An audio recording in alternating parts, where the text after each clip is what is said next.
নমস্কার বন্ধুরা, পুরাণ জ্ঞান চ্যানেলে আপনাদের সকলকে স্বাগত। জগন্নাথ দেবের মন্দিরে প্রতিদিন ভক্তদের জন্য প্রস্তুত হয় এক বিস্ময়কর মহাপ্রসাদ। কিন্তু জানেন কি, কেন ভগবান জগন্নাথকে ঠিক 56টি ভোগই নিবেদন করা হয়? কেন 55টি বা 57টি নয়? এই সংখ্যার পেছনে রয়েছে শ্রীকৃষ্ণের লীলা, গভীর আধ্যাত্মিক বিশ্বাস, প্রাচীন শাস্ত্র এবং শতাব্দী প্রাচীন ঐতিহ্য। আজকের ভিডিওতে আমরা জানব জগন্নাথ দেবের 56টি ভোগের সেই অজানা রহস্য। পুরীর জগন্নাথ মন্দিরে নিবেদিত 56 ভোগ শুধুমাত্র নানা রকম সুস্বাদু খাবারের সমাহার নয়, হিন্দু ধর্ম বিশ্বাস অনুযায়ী এটি ভক্তি, কৃতজ্ঞতা এবং ঈশ্বরের প্রতি সম্পূর্ণ সমর্পণের প্রতীক। মন্দিরের বিভিন্ন সময়ে নির্দিষ্ট নিয়ম মেনে বহুবার ভোগ নিবেদন করা হয়। সেই ভোগগুলির সমষ্টি পরিচিত 56 ভোগ নামে। কিন্তু প্রশ্ন হলো, কেন সেই সংখ্যা 56? এই প্রশ্নের উত্তর লুকিয়ে আছে শ্রীকৃষ্ণের এক অলৌকিক লীলায়, যা আমরা জানব এর পরবর্তী অংশে। বন্ধুরা, হিন্দু ধর্মীয় বিশ্বাস অনুযায়ী জগন্নাথ দেব হলেন স্বয়ং শ্রীকৃষ্ণেরই এক বিশেষ রূপ। তাই জগন্নাথ দেবের 56 ভোগের সঙ্গে শ্রীকৃষ্ণের গোবর্ধন লীলার একটি গভীর সম্পর্ক রয়েছে। এক সময় বৃন্দাবনের মানুষ প্রতি বছর দেবরাজ ইন্দ্রের পূজা করতেন।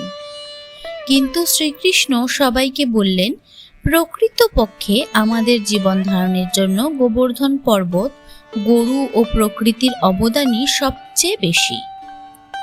তাই ইন্দ্রের পরিবর্তে গোবর্ধন পর্বতের পূজা করা উচিত।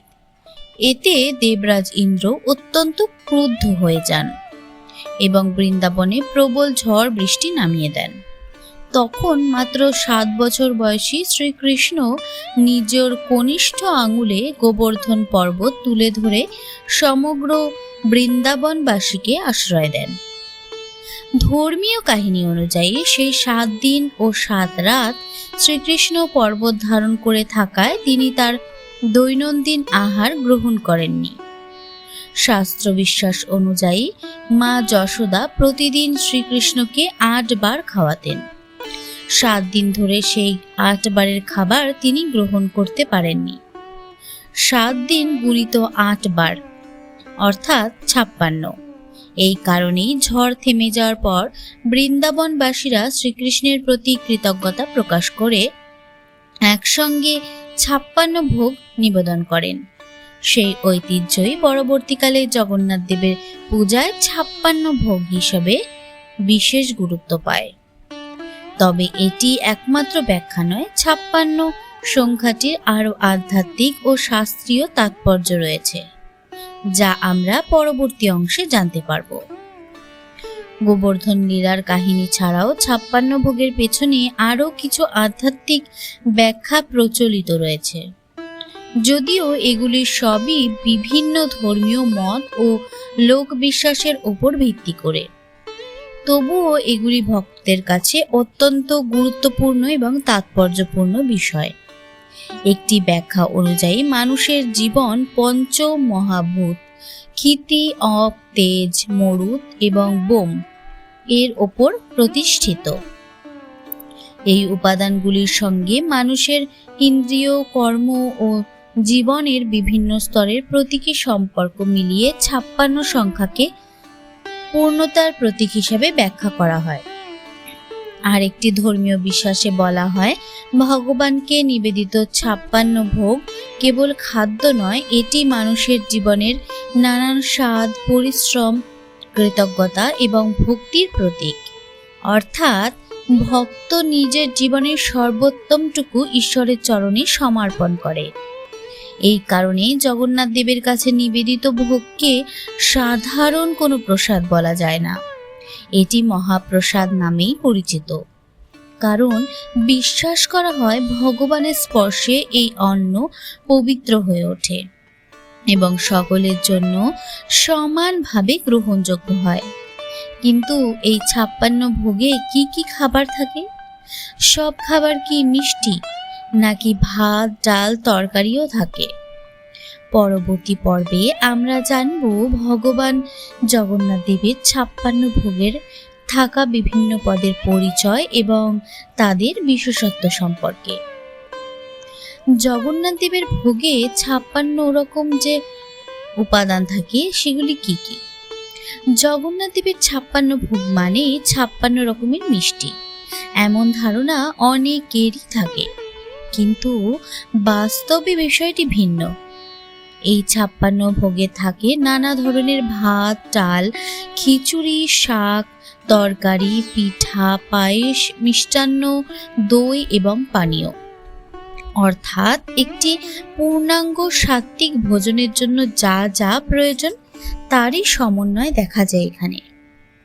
প্রচলিত তালিকায় যে পদগুলির উল্লেখ পাওয়া যায় সেগুলির মধ্যে রয়েছে সাদা ভাত, ঘি ভাত, কানিকা অর্থাৎ মিষ্টি সুগন্ধি ভাত, খিচুড়ি, ডাল, বিভিন্ন শাক, বেসার, সরিষা দিয়ে তৈরি একরকম রান্না, দই পাখালা, ক্ষীর বা পায়েস, ছেনা ভিত্তিক নানা মিষ্টি, মালপোয়া, লাড্ডু, খাজা, গজা, আরিসা পিঠা, কাঁকড়া পিঠা, মন্ডা, নারকেলের বিভিন্ন প্রস্তুতি। এছাড়াও ঋতু ও বিশেষ উৎসব অনুযায়ী কিছু পদের পরিবর্তনও হতে পারে। এই সমস্ত খাবার পেঁয়াজ রসুন ছাড়া সম্পূর্ণ সাত্ত্বিক নিয়মে প্রস্তুত করা হয়। মাটির হাঁড়িতে কাঠের উনানে রান্না করা হয়। এই ঐতিহ্য শতাব্দীর পর শতাব্দী ধরে অপরিবর্তিত রয়েছে। এই রান্নাঘরের সবচেয়ে বড় রহস্য কি জানেন?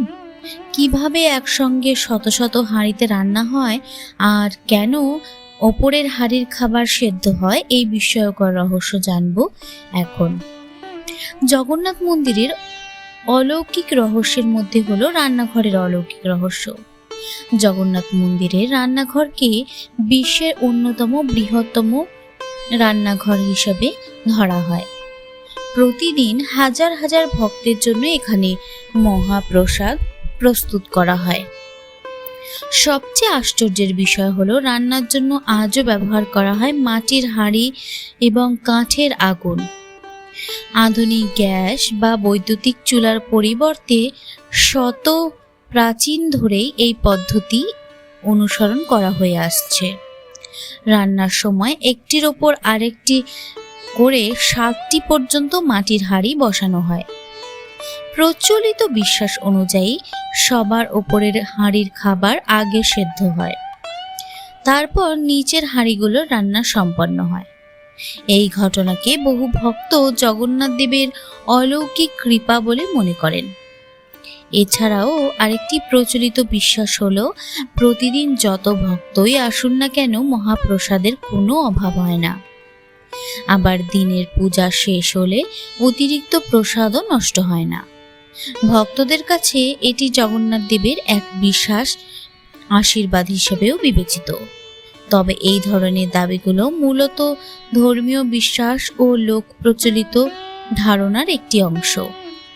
এগুলোর বৈজ্ঞানিক ব্যাখ্যা নিয়ে বিভিন্ন মত রয়েছে।